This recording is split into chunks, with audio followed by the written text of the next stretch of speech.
Alright, so here we are, and what is going to be, at some point, the whole setup for this whole on the spot thing, canning conversations, everything. Going to turn this into my own little home studio. I'll put videos and stuff up so people can see it and go along with the process, try and get you guys involved in that a little bit. Put out some more personal content, but let's crack on into the footy. I'm recording this Thursday afternoon, so before Newcastle play their Champions League game against Barcelona tonight and Man City play against Napoli. So we'll have to see how they both do. But regardless, everyone's played a bit of Europe this week. Certainly the guys that finished in there anyway. So it's going to be an interesting weekend based on how teams can kind of handle that and see how they go about it. So let's crack on into it. It starts with the Merseyside Derby in terms of England and the Premier League Saturday at 12:30. Liverpool last night. I've already put my video up about that. Dramatic last minute winner again, this time from Virgil van Dijk. Been an absolute colossus, that guy. Goes down as one of the greatest ever Liverpool players of all time, and for me, one of the greatest centre-backs of all time, no question. But that's going to be a tough one. It's always a tough one, the Merseyside Derby. It's always easier when it's at Anfield from a Liverpool perspective. Obviously, Everton now have the Hill Dickinson. They don't have Goodison Park, but yeah, Liverpool have to come off the back of making that game go all the way to the 93rd minute against Atletico, although albeit Liverpool really did have most of the ball, did control it well. I can see Liverpool coming up against this one and being okay, but Moyes will probably look a little bit at Burnley and see if he can get a little bit of something out of that game doing it that way. He's got better attackers in Grealish, Dewsbury Hall and Dye up top. Big Beto might start just to cause a few problems physically and be a bit more direct. So it'll be really interesting to see how Everton approach the game, and I think that's really what's going to dictate it, how are Everton going to approach it. Because if they do sit it a little bit, Liverpool are going to have to break them down. And if they want to open up and be a little bit more expansive and explosive, Liverpool have to deal with that. And I think that would obviously suit Liverpool more, kind of being the better team of the two. But it's always a good game. I'm not a fan of derby games like this being at 12:30. I get obviously why they do it. You know, it should be at 5:30. It should be a Sunday, at least 2 o'clock at the earliest. Monday night, maybe at 8 o'clock or something. I think we've had that a couple of times in the past. I don't mind that either, but just not a fan of 12:30. But yeah, it's a big one, and we'll see what Liverpool can do in that game against the Blues. You know, Liverpool do not want to be leaving it late and letting Everton back into the game as they have done with everyone else, because that would just be chaos and a bit of pandemonium in the stadium, and you just don't want to do that with your rivals. You want to be able to put them to the sword a little bit. So we'll see what happens in that. Prediction wise, I do think Liverpool will get over the line. I just think Isak plays against Atletico on Wednesday night, and he just looked quite sharp for not really having played. So will he start? Is that him in now straight away, or will we see Ekitike in either way? Ekitike has been absolutely brilliant, so it doesn't really matter. I just see Liverpool having too much for Everton, to be honest with you. But again, Everton can frustrate, kind of get in there, but I'm going to go for a 2-0 Liverpool victory. Maybe even a 3-1, but by a couple of goals. I'll go 2-0 or 3-1 in that. And yeah, European football will affect Liverpool. Everton have had the whole week to prepare for it. So let's see how it goes. Moving on into the TV games. We've got United and Chelsea at 5:30, an intriguing one. I think that Manchester United are actually going to win that game, because that's just what they do in this cycle that they've been in for the last 6 years under Solskjaer and Ten Hag, and now moving into Amorim. There's a lot of question marks after the City derby, and just people kind of feeling like he is on his way out almost. And I think they're going to get up, and I think they'll turn it around, and I think they'll get a performance and they'll get a result in this weekend, to be honest. And kind of wouldn't mind that, because then everyone gets back on the, well, hold on, is he actually doing okay train here? And Chelsea are going to have to deal with, for the first time in a while, I'm not counting last season in the Conference League because of how they did it with the squad, but Chelsea, for the first time in a long time, are going to have to deal with playing 2 games in a week. They played Bayern Munich, they got beat by them. It's a little bit of a wake-up call coming into the Champions League again, because I don't think Bayern are like what they've been and what they've always have been. I think Bayern are absolutely there for the taking in Europe. I don't think they're the absolute elite at the moment. And they lose that game, so Chelsea are coming off the back of that too. Energy-wise, they'll be a little bit less. United have had all week to train and prepare for it, they coach it, and, you know, if anything for United, that's going to be more eyes on Amorim to see, like, well, why are you just still doing the same things here if you've had a whole week to train and prepare for this game? So I think United, honestly, I do think United nick it. I think it's going to be quite a drab game. Rangers Hibs is on the telly, which I'll get into at 5:45 after I go through the English games. I think I'd rather tune into Rangers and Hibs, to be honest, than that Man United Chelsea game. I think it'll be quite drab. I think it'll be like 1-0 to United, maybe even a 1-1. I don't think it'll be dramatic. Look, I'm always here if I call a game not to be dramatic. I'm always here if it does go dramatic, in particular if Man United are involved and they maybe don't win. But yeah, I can see United getting something out of that game, a 1-0 win. I'm going to go with that. Man United to beat Chelsea 1-0. I don't like that, but it's big for Amorim. It really, really is. He's got to show here that he's not on the slide and the decline down. There's obviously lots of reports on Twitter this week that United are going to get rid of him in the October international break if results kind of carry on the same. If they don't, we'll see. But he has a lot to prove. There's a lot going on there, and he needs to kind of make that step up. And we'll just see what happens with it. We'll just see.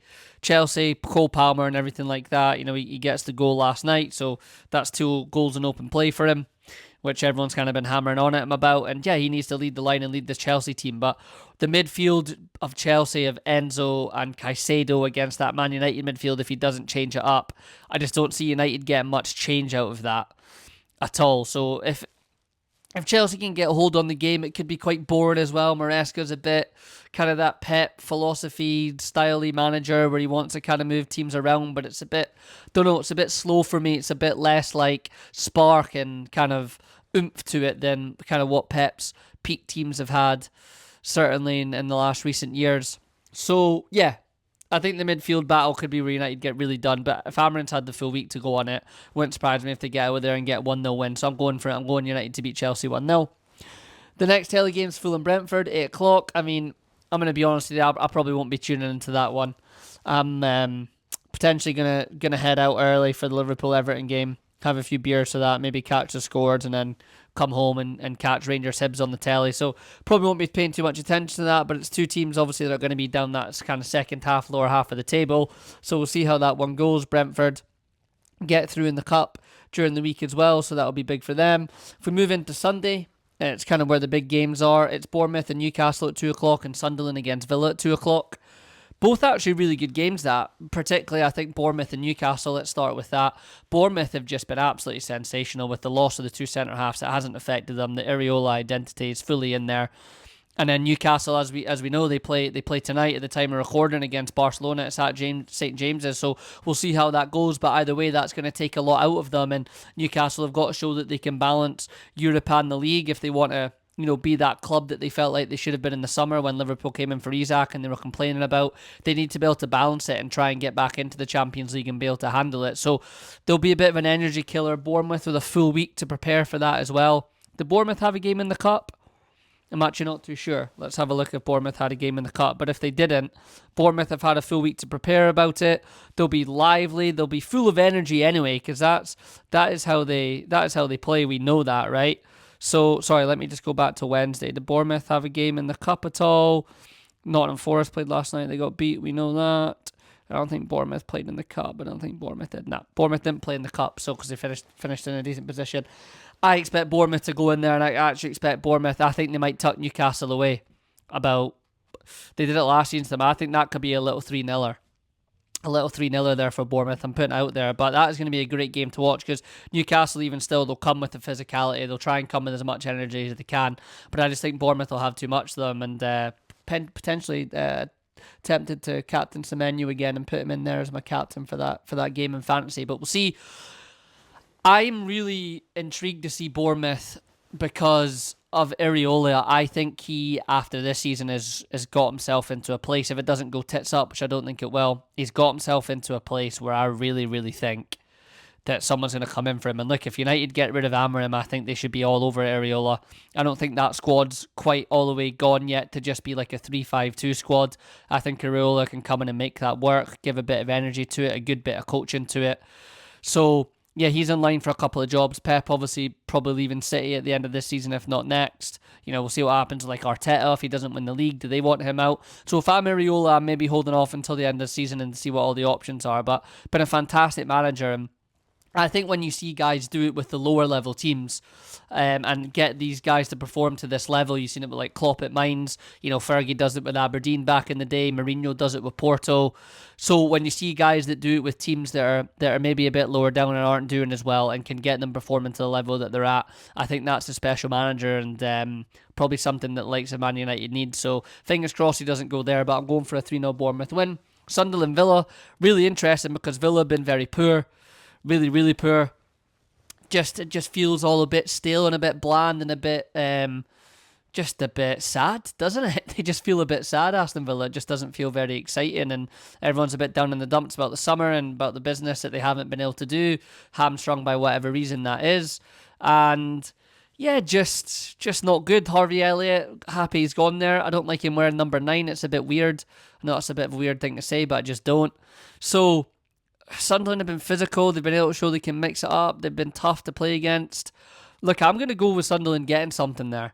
I'm going to go with Sunderland getting something. I don't think Villa have been very good at scoring goals, and Sunderland, though, look like they can mix it up and play different ways, which I've been saying. What have Sunderland got? About 7 points so far in the league out of 12, which is absolutely huge for a team that's just come up to start off with that. And they'll be a little bit frustrated about the Burnley result. But yeah, Sunderland for me, I'm going to go for that. I'm going to go that Sunderland. Am I going to sit on the fence and go for the draw, or do I think Sunderland beat them? I think Sunderland might beat them 2-1. I think Sunderland might beat them 2-1 there and go and beat Villa. So again, I'm going to start putting my scores up in like a little picture format on the socials. So just keep an eye out for that. So again, that's another one. That's one to maybe flip back and forth on if Newcastle look a bit blown out and Bournemouth are blowing them out the water there. But I think Sunday, Bournemouth, Newcastle will be the one I'll be tuning into. And then we wrap the Premier League weekend off in terms of the TV games with Arsenal against City. And again, City obviously play tonight against Napoli, so let's see how much that takes out of them. Arsenal play Tuesday. They win away in Spain. The depth of the subs that come on seems to do them well. And as I've said, I think, Liverpool have had their last-minute winners and stuff, so in a different way, they're obviously doing well. But out of the team that looks like they are already clicking and playing to how they want to play, Arsenal are the one out of the three that look that way, and I think Arsenal will beat Manchester City in that game. I think they have to. I think at home, City are looking absolutely the weakest of the three. They're at home, they're at the Emirates. I think they should be able to get the ball down. They should make a statement and play City off the park as well as mix in the set pieces. Because you don't need to still play for those set pieces, because when you get them, you go for it and you do what you've been doing in training. And yeah, the depth has been amazing. Eze's been really bright. Martinelli comes off the bench and scores. Trossard does really well at the weekend. Madueke's looked absolutely brilliant for the signing they've had. In City, City beat United 3-0 last weekend in the Derby and looked good, but there's a lot of weaknesses in the area in that City team, and I think this Arsenal team can easily take them apart. So I do think Arsenal could go and put them to the sword there and beat them 2 or 3-1, to be honest with you. Haaland's always just going to cause problems. He's always got goals in him, doesn't he? And he likes playing against Gabriel, and he likes kind of making it, a bit of a pushy, shovey match and kind of getting after it in one of those. He does get involved in that, so we'll see how he does, but Arsenal will be up for it. I just don't see them not losing that game at the moment, to be honest, and I think it would be really poor if they do lose it. So I'm going with Arsenal win there, and I think that the battle will just be won and lost with if Arsenal can just get the ball down and take it to City and not necessarily just go down that set piece road. City have got some big boys in there, so they'll be able to defend them. So if Arsenal can do what they did against Forest and get the ball down and knock it around and come and play football and play at a high tempo, I think they'll take that City defence apart. I think they'll get through that City midfield absolutely no bother, and I think he's done very well at rotating in the depth that he's got in there. So we're going for an Arsenal win, 2 or 3-1. In there, I'll decide on if it's going to be 2-1 or 3-1 when I post the pictures. Let's have a little look at the other games that are on at 3 o'clock. We've got Brighton and Spurs, Burnley and Forest, West Ham and Palace, and Wolves and Leeds. Wolves and Leeds is a big 6-pointer because both of those teams are going to be down there. Wolves are just bad vibes as well, just a bit sad too. And Leeds, that own goal last week, bit of a killer for them, so they'll be looking to bounce back on that. West Ham and Palace, that could be a drab one. Palace don't mind a little 0-0. They'll have a little eye on Europe the following week too, and we know West Ham where they've been at there, so that could be a really drab one. I'm kind of glad that's the 3 o'clock game. Watch this, it'll be about 4-4, but we'll see. Burnley and Forest, Forest lose last night in the Cup 3-2 and said we'll start winning on Wednesday, and it doesn't happen for them. So yeah, it's just a big shift with Forest, and it's Burnley who know their identity and did a lot under Scott Parker and have come up and are doing the same thing in the league against a team that are in between identities and trying to switch. So it wouldn't surprise me if Burnley beat them in that game, to be quite frank with you. It really wouldn't, and Burnley should be looking at that with a chance to be able to go in there and get 3 points at home. I always say this, your home games, obviously if you're Burnley, you're maybe at home at Liverpool and stuff, you'll take a point and they almost get it and deserve it. But against like Forest and everyone else in the league, you should be thinking that you can try and get something out of the game. And I actually think they could. I think Burnley might beat them, to be honest. I don't think they get less than the point. I don't think they get beat. Watch this, they'll get torn apart, torn to shreds by Andrew's Forest. But yeah, it just feels, I don't know, Forest just feels weird. It just feels really weird, and Burnley just feels settled. So I think Burnley can get something from them. And then you've got Brighton Spurs, and we know Brighton, apologies, something on the mic, a little hair there. We know Brighton are gonna do what they do. We've seen Thomas Frank on the Spurs, and we know how adaptable they're going to be. So that's an interesting 3 p.m. game there. I don't know how that one's going to go. Spurs obviously get their win in Europe in the week. They beat Villarreal. It's a terrible. I actually turned the game off after that. I was shattered. I moved house that day into this place, so I just kind of turned the football off that night because there wasn't too many exciting Champions League games on anyway. But they get that goal where the keeper drops it in. It's just absolutely terrible. But Spurs have looked good so far under Frank. It's been an exciting time, but Brighton's a tough away game there. I'm maybe going to go for a little 2-2 draw there. That might be a little both teams to score for my shout in the coupon this week. I do like a little both teams to score that I do with the boys. So I'm going to go with 2-2 there, but that's an interesting one. If you got a Fire Stick and you're not watching Soccer Saturday, out of all of those, I think I'll be chucking on Brighton Spurs. So interesting to see how it goes. Let's just move into Scotland quickly because there's only one game. It's Dundee and Livingston in the league. It's the League Cup this weekend. And like I said, we have Kilmarnock against St Mirren tomorrow. That's two teams who have looked decent. Tomorrow, by the way, at the time of recording this, it would be Friday night, so this will probably be out on Friday. So tonight, 7:45, Kilmarnock against St Mirren. Yeah, that'll be decent, actually. To be fair, Kilmarnock very unlucky to not get a point against Celtic and maybe potentially even nick it against them at the weekend with that last-minute penalty decision that was very, very, very harsh. And I actually recorded the review for the Scottish games, but my camera ran out of battery and the mic ran out of battery, and I just moving house. I didn't have time. Very, very harsh. I don't know how you can have that as a handball. It ricochets. He's right there off his own teammate. It was a shambles. So Kilmarnock will be looking to put that right, and St Mirren have been decent this season. So that's an interesting one to go against. 3 o'clock, you've got Aberdeen and Motherwell, and Aberdeen have just been really, really poor, haven't they? They've been so poor since the end of last season. The Scottish Cup win is kind of putting a bit of a facade over them. They've been really, really poor, but they brought some more players in again. He's been heavily backed, but I think he needs to start getting results, and going out the Cup's not going to do him any good against a Motherwell side who are playing absolutely great football but haven't managed to get a win yet in the league. I can see Motherwell going and beating them there at 3 o'clock. I might go all the way to pens, though, that one. Might go to pens, I think, that one. I'm going to go penalties, and Motherwell will beat them. Motherwell, just have a little bit more about them. I think Aberdeen just struggling for the goal, so we'll see. And then 5:45, as I said, will be the game that I'm gonna tune into, probably ahead of United Chelsea, depending on where I'm at. I might get both of them on, but it's Rangers and Hibs, and we know how much pressure Russell Martin is under. He's taking the boys to Loch Lomond this week. He's having the absolute piss take out of him. It can't be an enjoyable time being him at the moment, but that's what you get into the job for, and that's what comes with it. And look, it's against a really good Hibs team that, again, need to maybe just start getting some wins under the belt and doing it again consistently. It's not like they're losing games, but they're giving leads up, they're going behind and stuff like that. They're just very, very energetic. They've obviously have no games this midweek at all, neither the Rangers, but Hibs just a bit more powerful, a bit more physical, just a bit more to them against this Rangers side. So it's really going to depend on if Russell Martin's done anything different this week in training to change the guys' headspaces to be able to get the players playing. But Ibrox, again, is going to turn extremely toxic early on.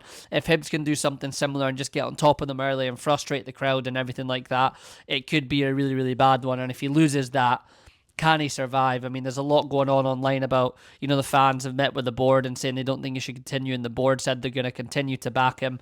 Let's see if they do on Saturday.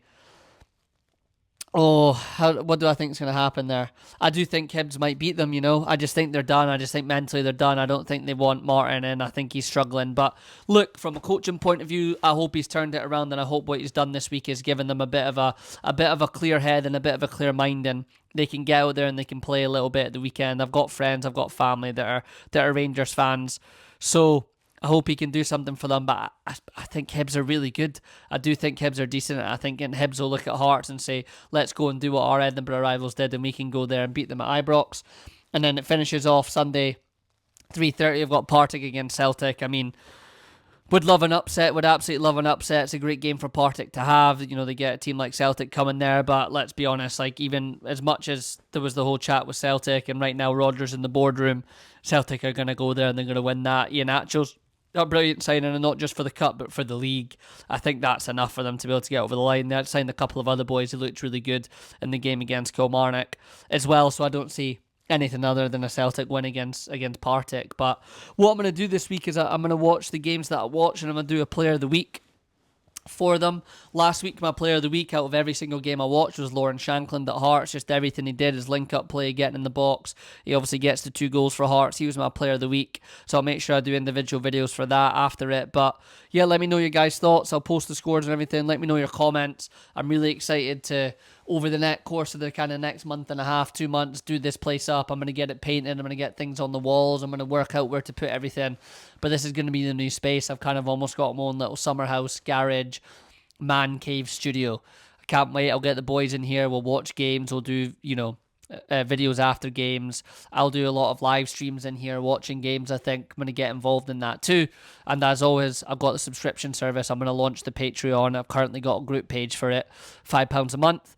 If you want to get the weekend breakdowns after the games, I'll go into depth. I'm going to get my tactics board up and start getting things like that. I'm going to invest in Y Scout and get some video footage and stuff, and just make it a little bit more different, and kind of get on with that. So if you want it, link will be in the description, link will be in the bio. It's another great weekend of football. It's all coming thick and fast with the midweek games with Europe and the League Cup games and everything like that. So absolutely love it. Let's enjoy it while it's here until the next international break.